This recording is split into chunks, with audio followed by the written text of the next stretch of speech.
Customisation நல்லா இருக்குங்க. எங்களுக்கு ரொம்ப ஹாப்பியாக இருக்குது. இந்த புதுப்பாலம் வந்து ரொம்ப அடியில் திறந்து விட்டா ரொம்ப மகிழ்ச்சியான விஷயம். அது பார்க்கிங் பண்ணுறதுக்கு ஈஸியாக இருக்குது. Velavan stores, Usman road, T Nagar, Chennai மற்றும் தூத்துக்குடி. தமிழராட்சி பார்த்துட்டு இருக்கேன் எல்லாருக்குமே வணக்கம்.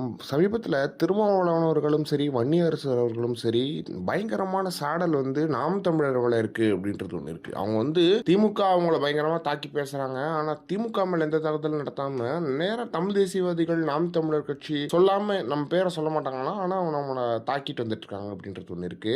அதுல வன்னியரசு அவர்கள் நேற்று பேசும்போது சொல்றாரு, பொது வேட்பாளரை நிறுத்துற நாம் தமிழ் தேசியவாதிகள் பொது வேட்பாளர் நிறுத்துறாங்க அப்படின்னு சொல்லிட்டு ரொம்ப ஏளனமா பேசுறாரு. அதே மாதிரி வந்து இப்போ வந்து திமுக கூட போய் கூட்டணியில இருக்காங்க அப்படின்றது வந்து பேசிட்டு இருக்காங்க. உங்களுக்கு என்னன்னா, ஒரு இடத்துல கூட வெல்லாத சீமான் பத்தியும் நாம் தமிழர் கட்சி பத்தியும் உங்களுக்கு என்ன பேச்சு, உங்களுக்கு என்ன பயம் அப்படின்றது தெரியல. சீமானவர்கள் வெளியே கூட வர்றது கிடையாது. ஆனா சீமானவர்கள் தான் பேசும் பொருளாவே இந்த தமிழகம் முழுக்க இருக்காரு.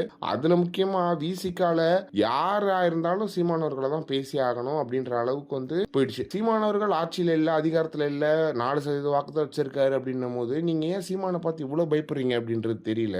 நாங்க ஒரு விஷயத்த செய்யறோம், பொது வேட்பாளரை நிறுத்தி அங்க வெற்றி பெற வைப்போம் அப்படின்றது வந்து சீமானவர்களோட நம்பிக்கை. இங்க சாதி பார்த்து விடுற ஓட்டு எனக்கு வேணாம் சீமானவர்கள் சொல்றாரு இல்லையா, அந்த மாதிரி தமிழ்நாட்டுல ஒரு கட்சி சொல்லுங்க, எந்த இப்ப லாக்அப் டெத் நடந்திருக்கு, இதுக்கெல்லாம் யாரு வாயை திறந்து பேசுறாங்க அப்படின்றது தெரியல. சீமானவர்கள் மட்டும்தான் எல்லாத்துக்குமே வாயை திறந்து பேசிட்டு வந்திருக்காரு தமிழ்நாட்டுல. அதனாலவே என்னமோ தெரியல, உங்களுக்கு சீமானை பார்த்தா மட்டும் அவ்வளவு பயம். ஒழிக்க முடியாத ஒரு தலைவனா இருக்காரு இல்லையா. இன்னைக்கு நாளைக்கே விஜய் வந்து தோத்துட்டாருன்னு வச்சுக்கோங்களேன், அரசியல் விட்டு வெளியே போயிடுவாரு. ஆனா சீமானவர்களை நீங்க வந்து அரசியல் விட்டு வெளியே அனுப்ப முடியாது, அந்த அளவுக்கு ஸ்ட்ராங்கா இருக்காரு அப்படின்றதுல எந்த ஒரு மாற்றமே கிடையாது. எனவே இதை பத்தி நீங்க என்ன நினைக்கிறீங்க அப்படின்றத மறக்காம கமெண்ட் பாக்ஸ்ல சொல்லுங்க.